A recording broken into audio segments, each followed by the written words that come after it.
इतना पैनिक क्यों है मार्केट में और आपकी क्या एडवाइस है इस समय इस पैनिक में?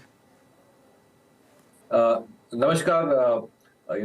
ऐसे दिन तो हमेशा टफ रहता है कोई कमेंट करना।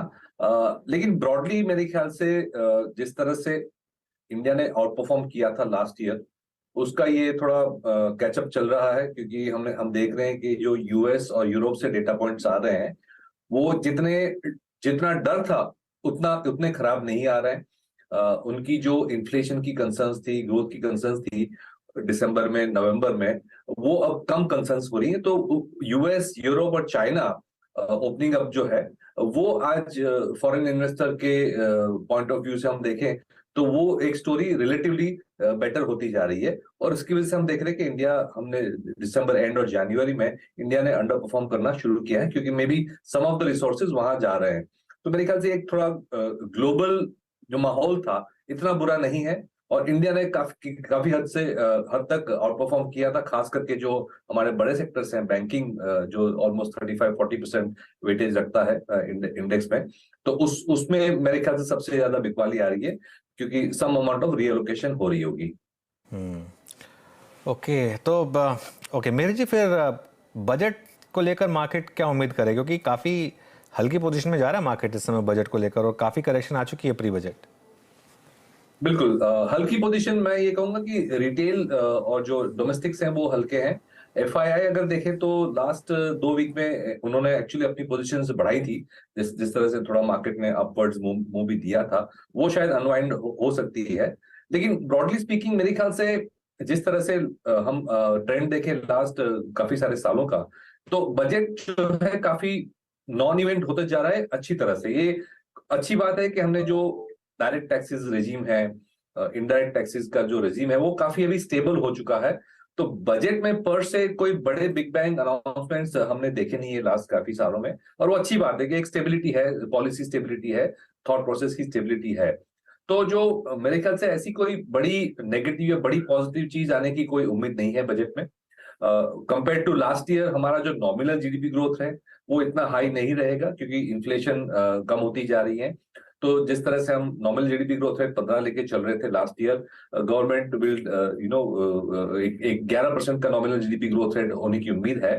तो उस तरह से जो टैक्स कलेक्शंस हैं वो थोड़े ग्रोथ रेट कम होंगे, बट गवर्नमेंट के पास इनफ लीवर्स हैं कि कॉस्ट किस तरह से कम करें, कैपेक्स किस तरह से टारगेट करें। तो एक मेरे ख्याल से 2-3 जो सेगमेंट्स है, अर्बन जो रिकवरी है कंज्यूमर और रूरल कंज्यूमर है, उनको सपोर्ट देने के लिए कोई स्टेप्स आ सकते हैं मेरे ख्याल से, पर ऐसा कोई बिग बैंग उम्मीद नहीं है।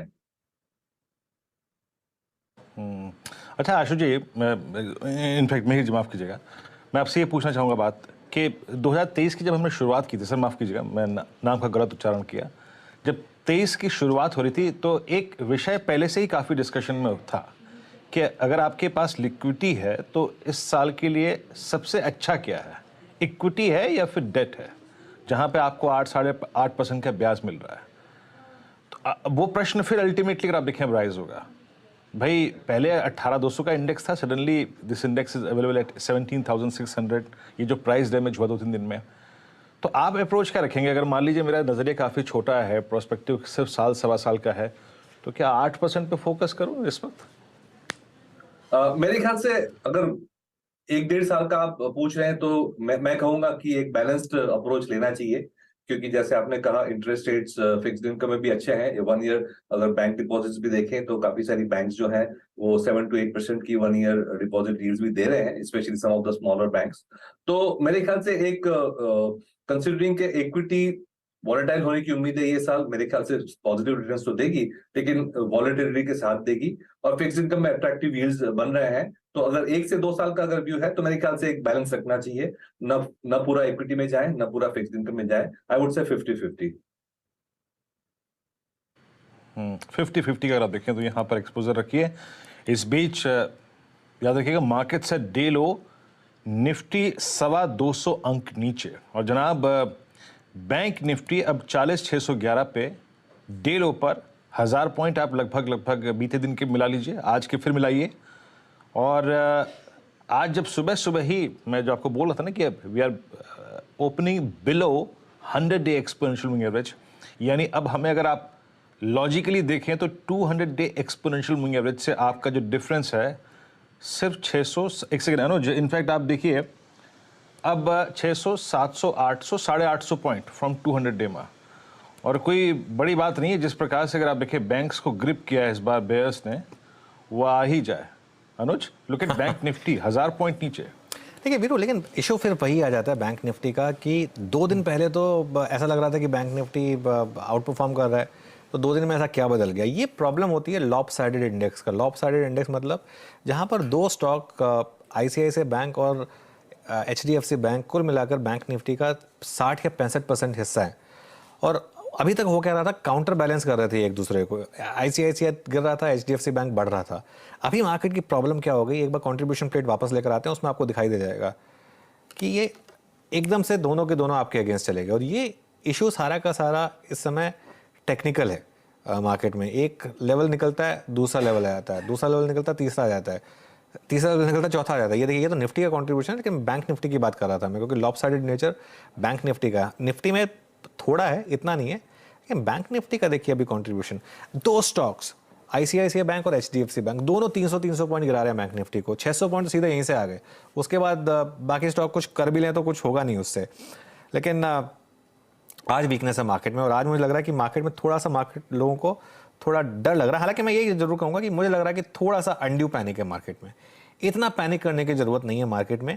ये इस रिपोर्ट को लेकर इतना पैनिक करने की ज़रूरत है अभी, और ना बजट से पहले इतना घबराने की ज़रूरत है मार्केट को। मैंने ये मेरा एक व्यू है, क्योंकि नॉर्मली अगर आप देखें तो पिछले कई सालों में मैंने एक चीज़ नोटिस करी है, इस तरीके के जो पैनिक्स होते हैं उसमें एक अच्छी बाइंग अपॉर्चुनिटी आती है। और एक हमेशा मैं एक चीज़ बोलता हूँ कि आप हमेशा बुल मार्केट का वेट करिए अपनी गलतियों को बेचने के लिए, और बेयर मार्केट या बेयर टर्न का वेट करिए अपने रिग्रेट्स को खरीदने के लिए। तो अगर आपकी कोई रिग्रेट थी तो जो नहीं खरीद पाया आप, तो शायद मार्केट ये फेस दे रहा है खरीदने के लिए।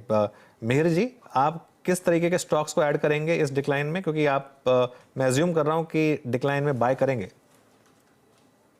सर्टनली। सो हम तो हर महीने बात करते हैं, तो अब अगर हम दिसंबर की बात करें तो नवंबर दिसंबर में ये व्यू बन रहा था कि जो इंडियन डोमेस्टिक इकोनॉमी है वो ग्लोबल इकोनॉमी से काफी बेटर परफॉर्म करेगी, तो हम डोमेस्टिक्स पे ज्यादा प्ले कर रहे हैं।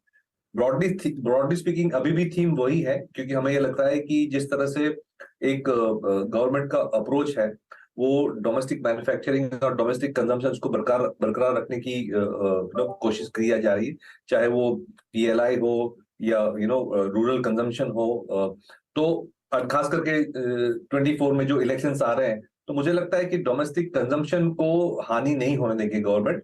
टारगेटेड सब्सिडीज या टारगेटेड अर्बन मनरेगा इस तरह के स्टेप्स करके डोमेस्टिक कंजम्पशन को बरकरार रखेंगे। प्लस पीएलआई स्कीम्स भी हम देख रहे हैं कि ट्रैक्शंस आ रही हैं। तो अभी भी रवैया जो है वो डोमेस्टिक इकोनॉमी की तरफ ज्यादा है, क्योंकि वर्स्ट केस में भी 6 to 7% ग्रोथ तो हम कर ही लेंगे जीडीपी का over the next 2 to 3 years। लेकिन टैक्टिकली अगर देखें तो ऐसा लग रहा है कि जो यूएस मार्केट्स हैं, यूरोपियन और चाइना, बहुत ज्यादा अंडर परफॉर्म किए थे लास्ट ईयर, उसका जो कैचअप आ रहा है उसकी वजह से शायद एफआईआईज के फ्लो थोड़े नरम रहे, at least for the next few weeks. Once that rebalancing is over, जो रीबैलेंस होता है उनका पोर्टफोलियो के इंडिया से थोड़ा कम करके बाकी सब जगह, वो मेरे ख्याल से जनवरी में टिपिकली हो जाता है। And then I think we will be back to normal FII flows. और ग्लोबल माहौल अगर देखें कि भाई फेडरल रिजर्व है या यूरोपियन सेंट्रल बैंक है, उनका जो रवैया है वो धीरे धीरे करके नरम होते जाएगा। जो बहुत टाइटनिंग करी थी लास्ट 6 महीने में, उसकी शायद हम पीक देख चुके हैं, और वो अगर नॉर्मलाइज होती है तो मेरे ख्याल से back to normal FII flows आएंगे।